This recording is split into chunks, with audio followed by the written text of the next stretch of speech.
దేశంలోనూ రాష్ట్రంలోనూ కమ్యూనిస్టు ఉద్యమానికి సిపిఐ శ్రేణులు పాటుపడాలని సిపిఐ రాష్ట్ర సహాయక కార్యదర్శి జేవి సత్యనారాయణమూర్తి పిలుపునిచ్చారు. సిపిఐ కాకినాడ జిల్లా కార్యదర్శి కె బోడకొండ అధ్యక్షతన జరిగిన సర్వసభ్య సమావేశంలో జేవి సత్యనారాయణ, కార్యవర్గ సభ్యులు డేగా ప్రభాకర్, తాటిపాక మధు తదితరులు హాజరై కేడర్కు దిశానిర్దేశం చేశారు. ఈ సందర్భంగా జేవి సత్యనారాయణమూర్తి మాట్లాడుతూ, కేంద్రంలోని మోడీ ప్రభుత్వం అనేక ప్రజా వ్యతిరేక విధానాలు అవలంబిస్తూ బడాబాబులకు దేశ సంపదను దోచిపెడుతుందని విమర్శించారు. వీటికి అడ్డుకట్ట వేయాలంటే కమ్యూనిస్టు ఉద్యమం రావాలని ఆకాంక్షించారు.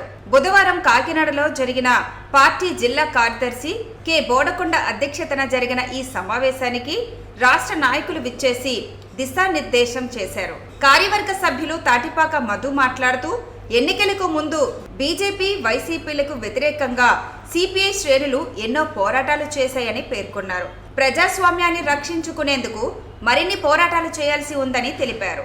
ఈ క్రమంలోనే డిసెంబర్ 26వ తారీఖున మన పార్టీ ప్రాథమిక శాఖలన్నింటిలోని కమ్యూనిస్ట్ పార్టీ పతాకాలను ఆవిష్కరించి ఆ గ్రామాల్లోని వీధి మీటింగులు, గ్రూప్ మీటింగులు నిర్వహించడం ద్వారా మన పార్టీ చేసినటువంటి పోరాటాన్ని వివరించడంతో పాటు కొత్త తరాల్ని మహిళలను కానీ యువకులను కానీ మన పార్టీలోకి ఆకర్షించడం ద్వారా పార్టీకి మరింత జవసత్వాలు ఏర్పాటు చేసుకుంటూ భవిష్యత్ తరాల్ని మరింత బలమైనటువంటి పార్టీ ఉద్యమ నిర్మాణానికి శ్రీకారం చుట్టవలసిందిగా మన పార్టీ పిలిపించింది.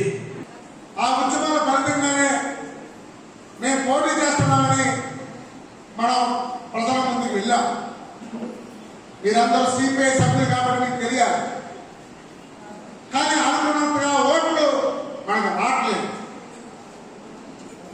దాంతో ఇదే వేదిక మీద ఉన్న పార్టీ నిర్మాణం మీద దృష్టిన్న నిర్మాణం ఎలా ఉండాలని చెప్పిన కామెంట్ సత్యనారాయణమూర్తి గారు చర్చించాలి.